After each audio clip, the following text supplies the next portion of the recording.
Your number one ranked University of St. Francis team returned home and had a dominating performance in the 60-14 win over St. Ambrose. Head coach Kevin Donley recorded his 319th career win, which ties him for number 8 all-time with Pop Warner. Junior running back P.J. Dean earned MSFA Offensive Player of the Week honors after rushing for 3 touchdowns and averaging 14 yards per carry. And quarterback Matt Crable set a new Cougar record, completing 18 of 20 passes. It was a great day to be a Coug. Well, so happy for PJ. He was out last year with an injury. Coming back, worked his tail off to get back in the mix. Jay Green sprained his ankle. Joliet the week before did not dress. So it gave PJ the real opportunity. Man, he capitalized, I think, Offensive Player of the Week in the conference. So he, next man up, he did a tremendous job. So happy for him. Matt Crable settling in now at the quarterback position, getting comfortable. Got a very outstanding support cast in the receiving crew. And I think our offensive line is getting better and better each week. So anyway, Matt was like, 18 for 20 or something like that. He just played a great football game. And then defensively, we just keep on keeping on. I think they had minus rushing yards, and probably 80% of their yardage, which was 147 yards to our 680 something, came in the fourth quarter. People mentioned about the penalties. It's kind of like the weather, not a whole lot you can do about it. I'm never going to get after our players for effort penalties, trying to make plays. Stan got a pass interference call, and it was questionable. But he was busting his tail to make a play. Pearson got one on a special team, busting his tail to make a play. So it was done. Can't argue with those things.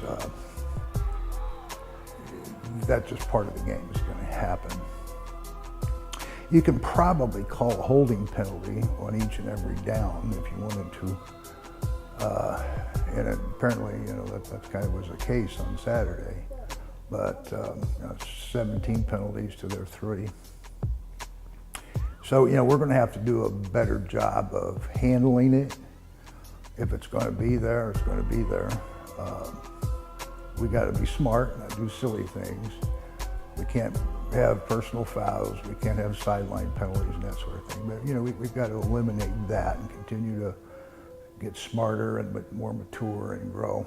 And, I think we played close to 70 guys on Saturday. Wish I could have played everybody. I don't think most people understand what the NAIA compliance rule is. And it's all based on institutional financial aid. And, we're close to the cap on our 70 guys that we play. And another 25 guys I'd love to get in, but you got to play within the rules. So it's a frustrating thing, but it's the rule of the game you got to deal with. And on Saturday, the Fighting Bees had to deal with a punishing Cougar defense that held St. Ambrose to minus 29 yards rushing and 144 total yards. It was a breakout game for the defensive line, most notably Matt Schwartz and Mitchell Thornberry, who along with linebacker Eric Dunton, led the team with 7 tackles and 2 tackles for a loss. Well, Matt has just become a real force in there. He's so strong, got low center of gravity, uses brute strength. He's a bull rush guy. He can push you back, and he can move for a big man. So happy for Thornberry, Green, McClendon, and the crew. Guys, some of these guys have been on scout teams for a while. They're moving up. They've paid their dues. And it's a great thing. Thornberry gets the safety on Saturday. Tickle to death for him. He's come a long way, and so happy to see it. Cornerback Wilmer Cole is also happy to see the aggressive D-line play.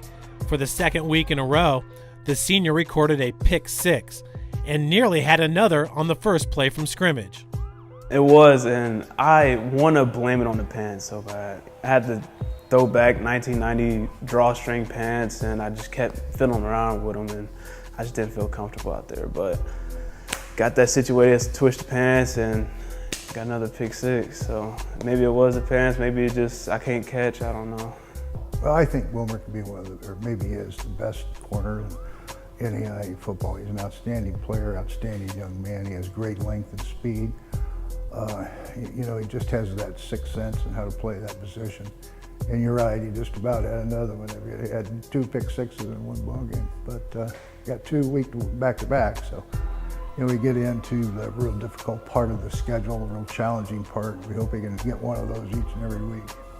Right now, I'm feeling like I am the best I ever felt going through here. I got my confidence up. I'm obviously, you know, been a 4-year starter, 3.5, 4 years, so that's under my belt. But back-to-back games, I just feel blessed. You know, I just in the right place at the right time. And that just comes from everybody doing their job on the defense and offensively, like scoring, but mainly the defense. Everybody's doing their job. It just makes my job a little bit easier.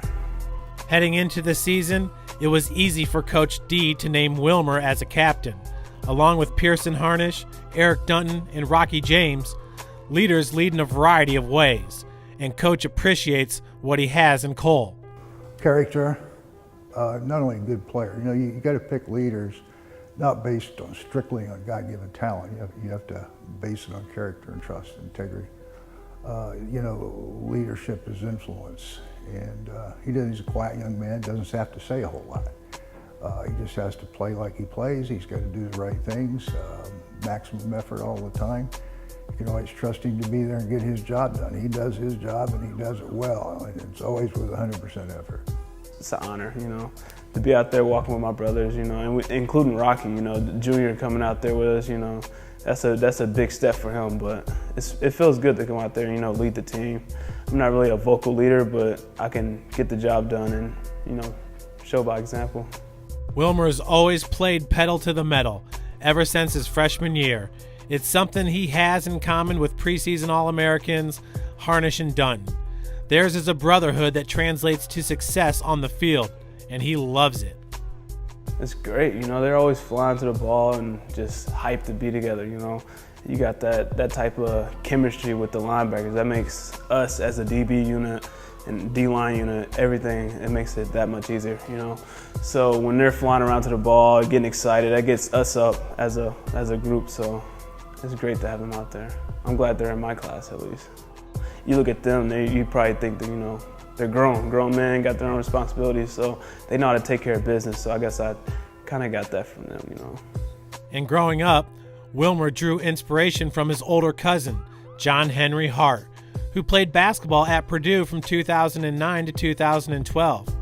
Hart was academic All-Big Ten, majoring in organizational leadership and supervision.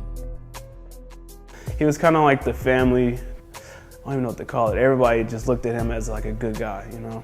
So anytime he comes around, everybody's smiling, happy. He just brought that type of vibe to you. So I guess I looked up to him a little bit growing up. Played basketball, did good, and went to D1 basketball to Purdue, and then excelled from there, and then he went overseas a little bit to play. Up next, the Cougs will travel to Chicago to take on St. Xavier. The Illinois Cougars like to pass the ball. Quarterback Alex Martinez completed 21 of 28 passes for 341 yards and 3 touchdowns in the win over Lindenwood. And we're their homecoming. They're going to be excited to get after us.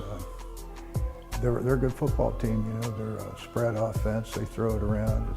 It's tough to take everything away. Got to pressure the quarterback.